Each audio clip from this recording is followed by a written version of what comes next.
আসসালামু আলাইকুম রহমতুল্লাহি ওবরকাতুহু। সম্মানিত দর্শক, তথ্য উপদেষ্টা জনাব মাহফুজ আলম, তাকে নিয়ে আসলে হচ্ছেটা কি? প্রথমত, ডক্টর মোহাম্মদ ইউনূস তাকে যেভাবে আমেরিকাতে নিয়ে মাস্টার মাইন্ড হিসেবে পরিচয় করিয়ে দিলেন, এর ফলে ধরে নেওয়া হলো সেই ঘটনার পর থেকে যে এই সরকার, অর্থাৎ অন্তর্বর্তীকালীন সরকার যেভাবে গঠিত হয়েছে, এর পেছনে একটা সুদীর্ঘ পরিকল্পনা ছিল, একটা প্ল্যান ছিল। অনেকগুলো প্ল্যানের মধ্যে আবার সমন্বয় করে একটা মাস্টার প্ল্যান ছিল, এবং যিনি এই মাস্টার প্ল্যানার ছিলেন তিনি মিস্টার মাহফুজ। বয়সে তরুণ, ঢাকা বিশ্ববিদ্যালয়ের আইন বিভাগের ছাত্র, মেধাবী এবং মাদ্রাসা ব্যাকগ্রাউন্ড থেকে এসেছেন এবং মধ্যবিত্ত পরিবার থেকে এসেছেন। ঠিক ওই সময়টিতে তাকে নিয়ে নিদারুণ একটি রহস্য তৈরি হয়। অনেকে তাকে রাজনীতির প্রয়াত সিরাজুল আলম খান হিসেবে, যিনি একসময় ছাত্রলীগের প্রেসিডেন্ট ছিলেন, মুক্তিযুদ্ধের অন্যতম রূপকার ছিলেন এবং ছাত্রলীগের যে নিউক্লিয়াস, সেই নিউক্লিয়াসের প্রধান ব্যক্তিরূপে সিরাজুল আলম খান জীবনের শেষ দিন পর্যন্ত জ্ঞান, বিজ্ঞান, বুদ্ধি এবং রাজনীতির একটা জীবন্ত ডিকশনারি রূপে বাংলাদেশের রাজনীতিতে কখনো প্রকাশ্য এবং কখনো অপ্রকাশ্যে তিনি গুরুত্বপূর্ণ ভূমিকা পালন করেছেন এবং সর্বজন শ্রদ্ধেয় ছিলেন, এবং তার উপাধি ছিল দাদা। তিনি যখন ছাত্রলীগের সভাপতি ছিলেন, যখন জাসদ ছাত্রলীগ করলেন, জাসদ করলেন, তারপর একেবারে মৃত্যুর পূর্বক্ষণ পর্যন্ত তার যে সম্মান ছিল, সেই সম্মানের জায়গাটি বিপ্লব পরবর্তী সময় ডক্টর মোহাম্মদ ইউনূসের মুখে যখন আমরা মাহফুজ সম্পর্কে শুনলাম, আমরা তার মধ্যে সেটি খোঁজার চেষ্টা করেছি এবং সবাই তাকে নিয়ে মেতে উঠল। তার বাড়ি কোথায়, পড়াশোনা কি কি করেন, পক্ষে এবং বিপক্ষে নানা রকম কথাবার্তা বলা শুরু হতে থাকলো, এবং আমরা তার যে কর্মকাণ্ড, যেটি মূলত আসলে লুকায়িত ছিল, তিনি অন্য সবার মতো, হাসনাতের মতো, সাজদিদের মতো সম্মুখ সারির ছিলেন না, পাশে ছিলেন। কিন্তু এখন আমরা তার ছবি দেখতে পাই, কিন্তু জুলাই আগস্ট বিপ্লবের 5-6 তারিখ পর্যন্ত আলাদাভাবে আমজনতা মাহফুজ নামে কাউকে মেনশন করতে পারেনি। তো সেই মাহফুজ একেবারে সরাসরি উপদেষ্টা মণ্ডলীতে ঢুকে গেলেন, সেই মাহফুজ মাস্টার মাইন্ড হয়ে গেলেন। পরবর্তীতে তথ্য মন্ত্রণালয়ের দায়িত্ব নিলেন। সব মিলিয়ে তার যে উত্থান, সেই উত্থানটি অনেকটা রাজপুত্রের মতো। তা আমরা তাকে নিয়ে নানা রকম যারা প্রতিপক্ষ বলার চেষ্টা করলো, সে হিজবুত তাহরির লোক, কেউ বললো জামাতের লোক, কেউ বললো আরও অনেক কিছু। কিন্তু সব কিছুর মধ্যে যেটি ফুটে উঠল সেটি হলো তিনি মেধাবী, তিনি সংযত, অন্য সবার মতো দুর্নীতিবাজ নন। এতদিন পর্যন্ত আমরা তাকে যেভাবে দেখে এসেছি, এবং তার একটা ভিশন আছে, তার সঙ্গে সঙ্গে অকপটে সত্য কথা বলার মতো একটা দুর্দান্ত তার সাহস রয়েছে। তো সেই দিক যদি আপনি বিবেচনা করেন, তাহলে জনাব মাহফুজ আলম তার যে সাম্প্রতিক কিছু কথাবার্তা, কর্মকাণ্ড সব দেখে মনে হচ্ছে যে ক্ষমতার কেন্দ্রে বা নিউক্লিয়াসে মারাত্মক কিছু একটা ঘটেছে। এখানে যে ইলেকট্রন আছে, যে নিউট্রন আছে, যে ঘোরাফেরা হয় ঋণাত্মক ধনাত্মক, সেই জায়গা থেকে সম্ভবত মিস্টার মাহফুজ নিজেকে গুটিয়ে নিয়েছেন, নিজেকে দূরে সরিয়ে নিয়েছেন, অথবা তাকে দূরে সরিয়ে দেওয়া হয়েছে। ঘটনা যাই হোক না কেন, অবস্থার দৃষ্টি মনে হচ্ছে যে তিনি এখন সরকারের চক্ষুশূল হয়ে পড়েছেন এবং জামাতের, যাকে বলা হয়, শ্রেণীর শত্রু হয়ে পড়েছেন।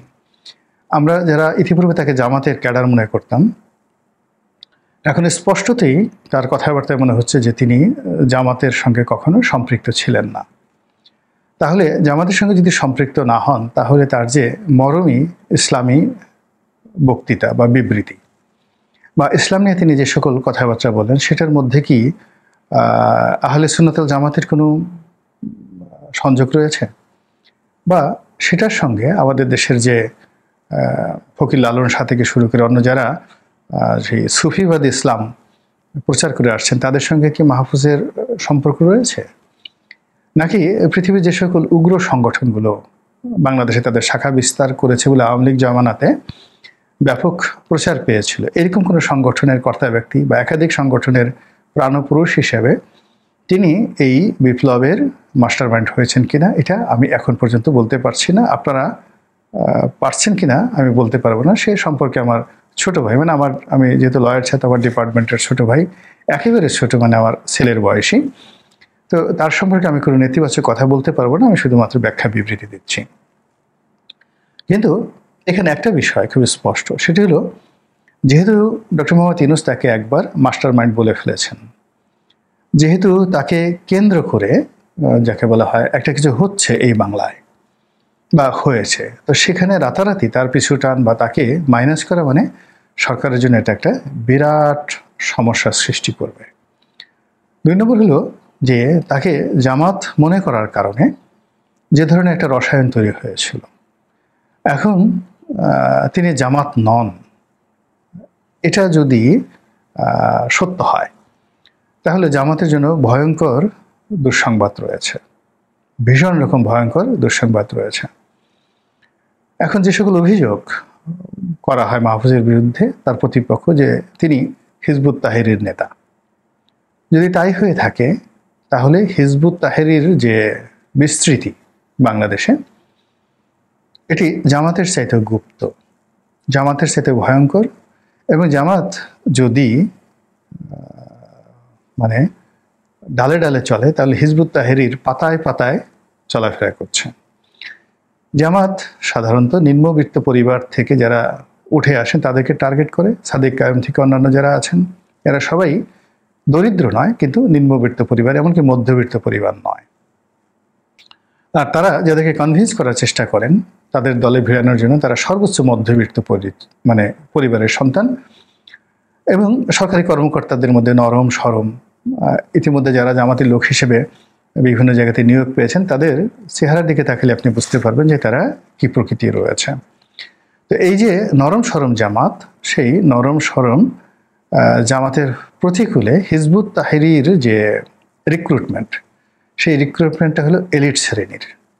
তারা ধনীদের সন্তানদেরকে টার্গেট করে, বড় বড় আমলা কামলা প্রভাবশালী লোকজন, এদের পরিবারের সঙ্গে তারা সম্পর্ক স্থাপন করার চেষ্টা করে, এবং মোরলেস যারা বাংলাদেশের কর্তৃত্ববাদী শাসন ব্যবস্থায় আগামী দিনে দেশকে নেতৃত্ব দেবেন এবং ইসলাম মাইন্ডেড, তাদের সবার কাছেই হিজবুত তাহরির লোকজন কিন্তু পৌঁছে গেছে। এবং সেই পৌঁছানোর জায়গাতে যদি মিস্টার মাহফুজ প্রধান ব্যক্তি হন, গুরুত্বপূর্ণ ব্যক্তি হন, আমি যতটুকু হিজবুত তাহরির সম্পর্কে জেনেছি তারা তাদের ইমামের নাম প্রকাশ করে না, প্রধান ব্যক্তির নাম প্রকাশ করে না। কাজে বাংলাদেশে তাদের যে ইমাম রয়েছে তিনি নিঃসন্দেহে মাহফুজ নন, মাহফুজ হয়তো একজন কর্মী হতে পারেন। তাহলে জামাতের খবর আছে, এতে কোনো সন্দেহ নেই, এমনকি ডক্টর মোহাম্মদ ইউনূসেরও খবর আছে। মূল কারণ হলো ডক্টর মোহাম্মদ ইউনূস সরকারের কতগুলো ভাইব ছিল, ধীরে ধীরে সেই ভাইবগুলো কমে যাচ্ছে।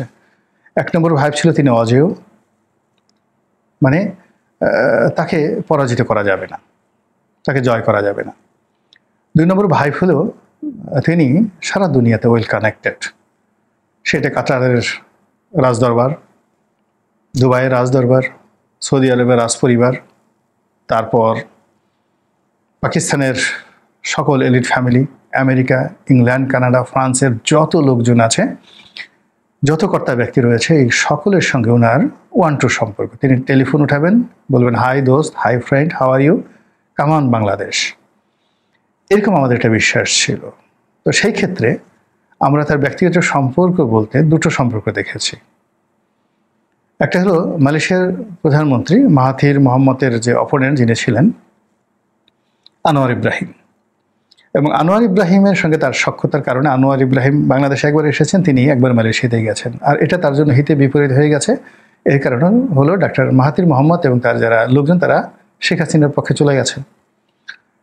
যে Mahathir Mohamad globally doctor Muhammad ইউনূসকে প্রমোট করতেন, এখন তিনি ডক্টর মোহাম্মদ ইউনূসের বিরুদ্ধে বলছেন এবং শেখ হাসিনার পক্ষে প্রমোট করছেন। এগুলো আর একটা। দ্বিতীয় যে বিষয়টি সেটি হলো পূর্ব তিমুর, একটি খ্রিস্টান রাষ্ট্র, ইন্দোনেশিয়ার একটি অঞ্চলকে ভেঙে পশ্চিমারা এই রাষ্ট্র করেছিল, এবং সেখানে গুসমাও নামক এক ব্যক্তি তাকে সেখানে অনেকটা হামিদ কারজাইয়ের মতো বসিয়ে সেই পূর্ব তিমুরের প্রেসিডেন্ট বানানো হয়েছে এবং প্রেসিডেন্ট বানানোর আগে তাকে নোবেল পুরস্কার দেওয়া হয়েছে ডক্টর মোহাম্মদ ইউনূসের মতো। ডক্টর মোহাম্মদ ইউনূসের সঙ্গে তার ভালো সম্পর্ক এবং সেই পূর্ব তিমুরের প্রেসিডেন্ট তিনিও বাংলাদেশ এসে সফর করেছেন। এটাও ডক্টর মোহাম্মদ ইউনূসের জন্য বুমেরাং হয়ে গেছে। সবাই বলার চেষ্টা করেছে যে বাংলাদেশকে পূর্ব তিমুর বানাতে চাচ্ছ, তারপরে পশ্চিমারা বাংলাদেশে একটা খ্রিস্টান রাষ্ট্র প্রতিষ্ঠা করতে চাচ্ছে, ইত্যাদি ইত্যাদি নানা রকম সত্য মিথ্যা মিলিয়ে কথাবার্তা। তো এই জায়গাগুলোতে লড়াই করার জন্য ডক্টর মোহাম্মদ ইউনূসের একমাত্র ভরসা ছিল জামাত। কিন্তু জামাতের ঠিক সেই রকম গালাগালি করা ছাড়া ইন্টেলেকচুয়াল লেভেলে মানুষকে ইমপ্রেস করার মতো জামাতের কোনো ন্যারেটিভ তৈরি করার মতো মেধা একজনেরও নেই।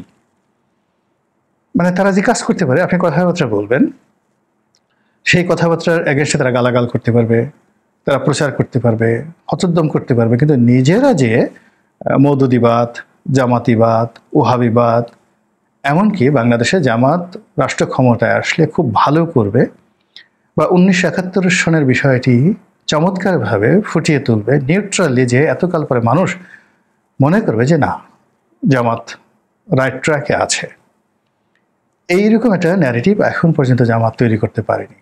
বরং তারা দেশের বাড়ি পিনাকির মতো মানুষ, কনক সরের মতো মানুষ, আরেকজন আছে ইলিয়াস, তো তাদের মতো মানুষের সঙ্গে তার সখ্যতা কারণে যারা ভদ্রলোক রয়েছেন এই সমাজে, ন্যূনতম যারা ভদ্রলোক রয়েছেন, তারা জামাত থেকে অনেক 133 গজ দূরে থাকেন। এই একটা গ্রুপ।